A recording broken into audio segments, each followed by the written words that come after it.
right, the gang's all here. Wanted to talk about two articles that appeared in MLSsoccer.com. One by Tom Bogert, the other by Matthew Doyle, as they continue their series on kind of wrapping up 2021. The first being three big questions following Inter Miami's 2021 season, and the second, what the 2021 season meant for Inter Miami. So let's start with the three big questions, which I sort of felt like they were all a little bit of the same question, and we talk about it a lot on the podcast, almost basically every week. The first one was, how much of a hurdle will the sanctions be? Talked about the sanctions being a $2 million fine to the club, which they just paid, and a $250,000 fine to Jorge Mas, which he paid as well. The big one being the $2.271 million in allocation dollars over the 2022-2023 season, and having to loan out and then buying out or loaning out Pellegrini to Estudiantes in Argentina. I don't think that we'll expect at the end of the season, we'll talk about it later, to see Pellegrini back with Inter Miami come next year. But there are expected to be a lot of changes, perhaps with the designated players as well. The second question was, what assets can be freed up? Talked about Julian Carranza, talked about Pellegrini, even mentioned Gregory, which I found was a little interesting. Higuain was mentioned as his. Pizarro was mentioned. We've talked about that in a while. How you could use the U22 initiative to lower the budget charge. That also in relation to the sanctions, because they're going to have to figure out how to really maneuver the allocation money situation, but also deals with the salary cap. The MLS salary cap is $4.9 million. And then you get into allocation money. You can buy players down, things like that. And then the third question was big changes coming, which we touched on the pod this week. Whether or not Nick Marsman has been good. We'll get to that because that touches more to Doyle's conversation. Kieran Gibbs did not play a lot this year. Ventura Alvarado and Indy Vasilev on loan. So let's just start with those three big questions that I think kind of are one big question tied together. What do we think right off the bat? I would say this. At the end of the day, a lot of things, maybe half of the players aren't going to be here next year, and that's kind of what all of this is alluding to. Like, there's going to be big changes, and they have to be smart with their money. Whether the changes are going to affect, the on-field quality might not matter as much as it is trying to just get younger players on the roster for less money and going with the effort of maximizing value. That's a term that I've used over and over and over again. With these sanctions coming up, is maximizing value on the roster. I think that that's going to be key. And in terms of freeing up guys, you have to look at players who are making a lot of money that aren't contributing to the team as much as you would want them to do. And I know, Alex, you point this out a ton. Julian Carranza is one of those guys.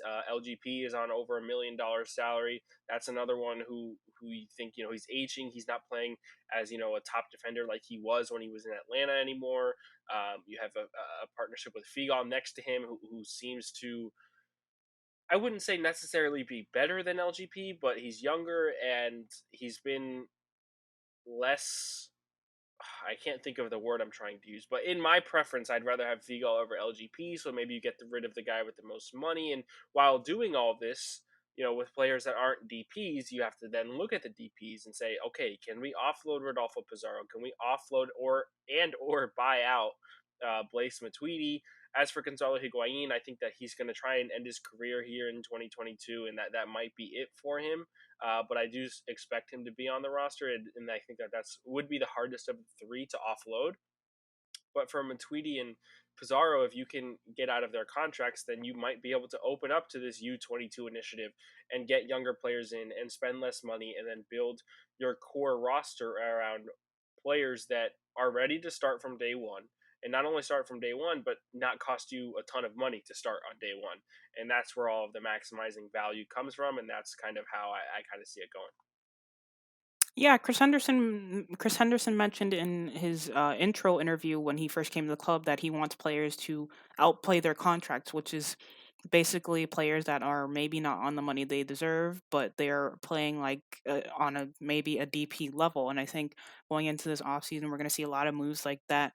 There are plenty of players, too many players that are making a lot of money but aren't producing enough. I fully expect guys like Carranza, maybe Victor Ulloa, maybe not to return next season because they are taking up quite a bit of wage money and in terms of that. And I think in Kronz's case, he's not done enough to warrant that backup striker spot. There's guys like Mitch Curry who will probably come up to the first team, will definitely come up to the first team and do just as good of a job, if not better, than Carranza. And even then, it's not been confirmed. But John Mata, we don't know the exact terms of his deal. If it does get confirmed, there's rumors about him coming on low money as well. So as off season continues, we're going to see more moves like that from Chris Henderson from the front office, getting younger, getting good quality deals into the squad and to see if they can be competitive next season. I want to move to Matt Doyle's article that really kind of recaps this season. It's a great article. Both are really great articles. It's a part of a whole series. So if you really want to get diving into all of the teams as they go up the table in MLS and what their next season is going to look like, definitely check it out on MLSsoccer.com. Two great writers. But Doyle's article, um, you know, it's flattery at times, very rare and far between. But I was struck by reading it when he talks about the highlights and the lowlights of the season. That's where I want to start this conversation. It really makes you realize that this year went into four acts basically. Act one was the beginning of the season when they were 4-2-4 and kind of like a meddling team along the way. Act two was the first 6 game losing streak when the bottom really started to fall back. And then Act three was when Gregory was named captain. They went 7 wins, 3 draws, 1 loss, and shot out of the bottom of the table. And then Act four was the next 6 game losing streak. And then we've had sort of the last couple of games here, right? So looking at the totality of that, in that regard, the highlights and the lowlights, where do you see them being more important? Obviously, this is a below 500 team. 2 6 game losing streaks are always going to really derail a season. So when that happens, what can we learn from that in order to not have 6 game losing streaks in 2022? You've got to clean it up, right? I mean, I think for me, the highlight of the season is making Gregory captain. And I know that that might go overlooked a little bit because he's been like that for so long. But remember, to start the year, Phil Neville chose 4 captains. I believe they were, I might get this wrong, Victor Ulloa, Gonzalo Higuain, LGP, and Unfortunately, Blaze Matuidi. Blaise Matuidi, right? Yeah, Yeah. those are the four, and they were rotating, and it wasn't working. Then you had the 6 game losing streak at the end of Act Two, and then this Act Three where Gregory became captain and turned everything around. It just seemed like you have a player that you want to build around. You have a player that you are happy with, and I don't know how many players you can say you have that relationship with on this Inter Miami roster. Lewis Morgan, maybe one. Maybe now Nick Marsman, who I know we'll get into because I know both Doyle and Bogart have had some words about him. Um, but other than that, those are the two guys I look at and I say, I am happy with you as an Inter Miami player, and I want you to continue for years to come. I don't know how many other players I can say that to, or say that about, I should say. And that's kind of the turning point for me. And that not only set them up for that winning streak, that, or I guess almost unbeaten streak, that 1 game unbeaten streak. Um, in 2021, and they had a chance at the playoffs. They moved up to fifth at that point in the playoffs spot. So that was a good thing. But now going into 2022, 2023, you have this solidified captain, a leader in the locker room, a leader on the field that you can build around. I think that is the highlight of the season for me, but it's not really just the highlight of this season. It's actually more like the highlight of next season, if that makes sense. Yeah, I have to agree. The highlight of the season was definitely making Gregory captain. You saw that turn. The team had a cemented leader that they can look towards to run to whenever there was a problem. And even when he gets suspended for yellow card issues, you feel his presence, it's missed. His presence is missed once he gets sent off, and he has to fulfill his yellow card suspension. I also want to mention, I've talked about this so many times. Amema Bika and some of the younger Fort Lauderdale guys coming through.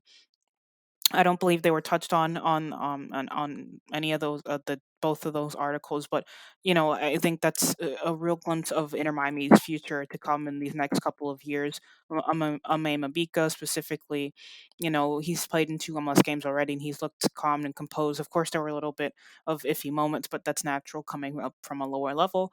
Yeah, it's definitely one of the higher highlights of this season. Ascona, even though he didn't play a lot this season, he did for Fort Lauderdale. He did get a debut in during that Nashville 0-0 draw early in the season, which is a proud moment. I believe he was the first academy player to get MLS minutes from Inter Miami. I have to double check, but that's definitely one of the highlights for me. And I will say one of the other highlights was that 2-1 Philadelphia Union win, which was, we all thought it was going to be this catalyst that spurred on the team for the rest of the season. But, alas, unfortunately, that didn't happen. But Federico and Gonzalo did combine for a couple of goals this season, which was cool to see. But yeah, it's not a lot of positive moments to pick from, but those are a few of mine. So, talking about that, I really wanted to also touch on the fact that I felt a little. I don't. Maybe I'm putting my fan cap on here, but left out of that was the hardship. I mean, they were constantly applying for hardship with the roster, with injuries, with suspensions. They sometimes didn't even have the ability to field, 15, 16 players. And you lost in that story of a disappointing season. I felt a little like, we could have said, okay, maybe that's an excuse. Maybe that is an excuse for a bad team, and bad teams make excuses. But, sometimes excuses are also reasons.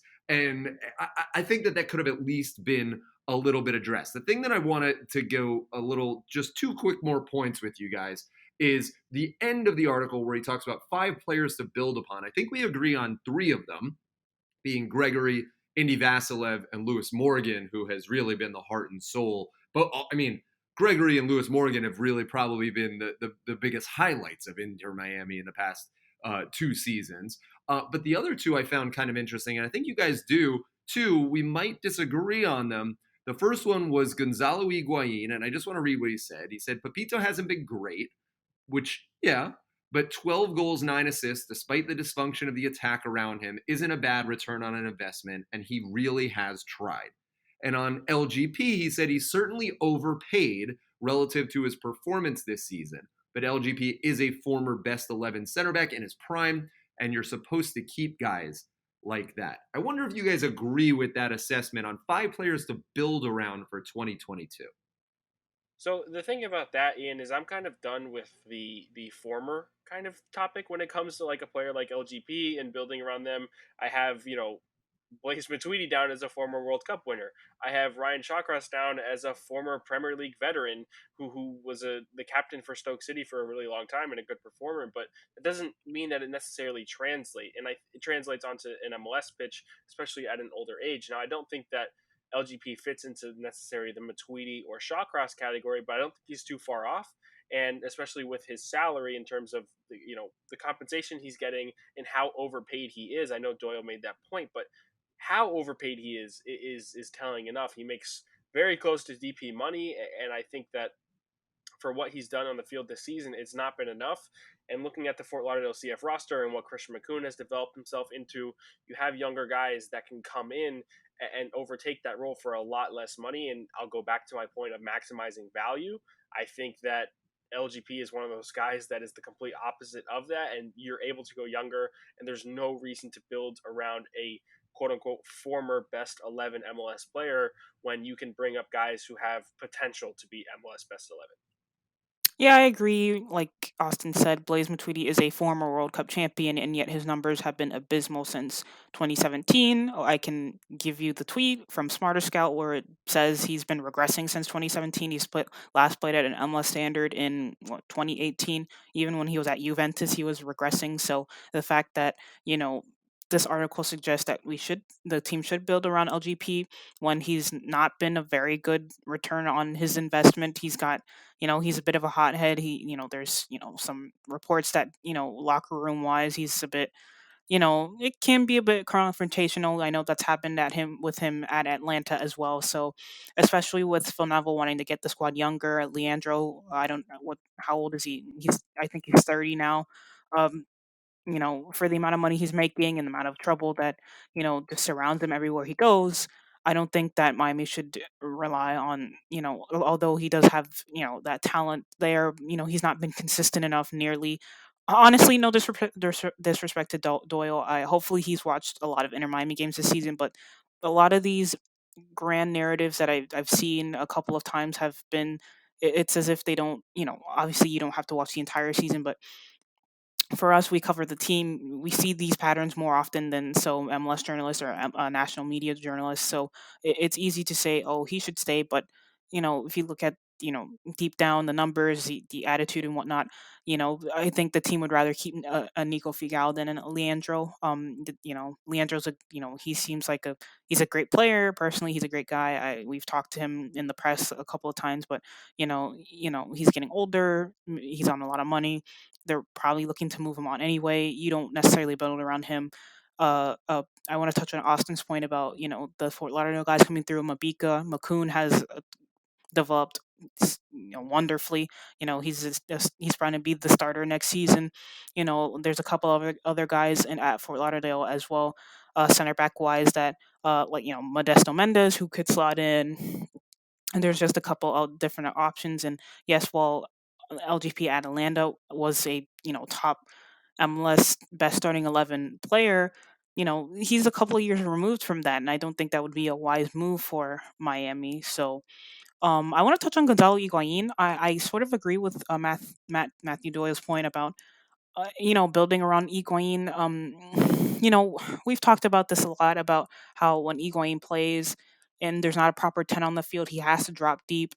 And then in turn, that his output diminishes because there's not a proper creative presence because he has to drop deep and be that 10. So he doesn't score goals that way. I know, some of his best scoring performances have been when Federico was on the pitch, a proper number 10. So building around Gonzalo is all it hinges on Inter Miami being able to bring in let's say they sell Pizarro, them being able to bring in a proper number 10 to help that Gonzalo. And if that's the case, then absolutely you build around Gonzalo, although that will probably be his last year. But yeah, it's a good list, but of course, a couple of players on here we disagree with LGP and maybe Gonzalo being the main two.